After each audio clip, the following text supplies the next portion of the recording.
Hi vlog! Welcome to my guys. So for today's video, pupunta po tayo sa Bureau of Labor. So marami pong branch ng Bureau of Labor po dito sa Taiwan. So yung mga malapit na branch dito, meron po tayong Taipei, meron po tayong Hsinchu. Pero yung pinakamalapit ay nandito sa Taoyuan. And yan po yung pupuntahan natin. Kaya stay tuned po kayo. So bago po ang lahat, ma-prepare po muna tayo. Kailangan po natin ng facial mask para po moisturize po yung skin natin. And then na-practice muna ako ng TikTok dahil magti-TikTok po ako later. O diba? So maglalagay din po ako ng sunscreen para protection din sa skin natin. Sino ka dyan? And then, voila! Outfit check na po tayo. So, dito po sa outfit natin, nagbaon lang po ako, na inukay ko po dito lang sa Longtan sa halagang 80 NT. And meron din po akong bag na regalo sa akin ni Ate Joanne. Dala-dala ko po yung mga documents na kailangan ko.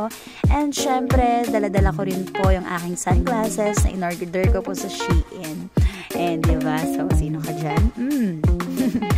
So, ayan guys, nag-video po kami and tan-taran-tan, may bit-bit po tayong trolley. Para eh. Kasi mag-grocery po tayo then later. So, dapat may second take tayo, diba? Oh, artista ang peg ng person natin. So, ayan, ikot lang hanggang sa So, ayan guys, nag-video din kami dyan sa gilid ng building namin na mukhang ABS-CBN station ang dating.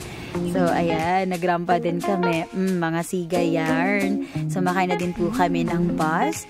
Sumakay na din po kami ng train galing Chungli papuntang Taoyuan. Then guys, kung galing kayong Taoyuan Station, ang kailangan nyo lang po, pumunta kayo sa may malapit sa World Gym. Nandun po yung bus number 1 sa kabila po ha, na papuntang Chungli kasi nasa gitna po yung pupuntahan natin. So, ayan, sumakay kami ng bus papuntang Taoyuan City Government. Yan po yung magiging landmark nyo kasi nasa gilid lang po yan yung Bureau of Labor.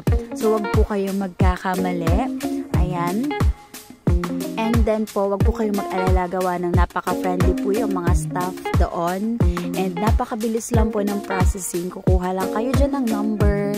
Then, kung ano po yung kailangan ng asikasuhin, then i-assist na po kayo. And napaka-friendly po talaga ng mga staff. Then, ayan, tapos na po akong i-process siya. So, confidential po, hindi po pwede. And nag-abang po ka. Di pwedeng sabihin, nag-abang na din kami ng bus at uwian na.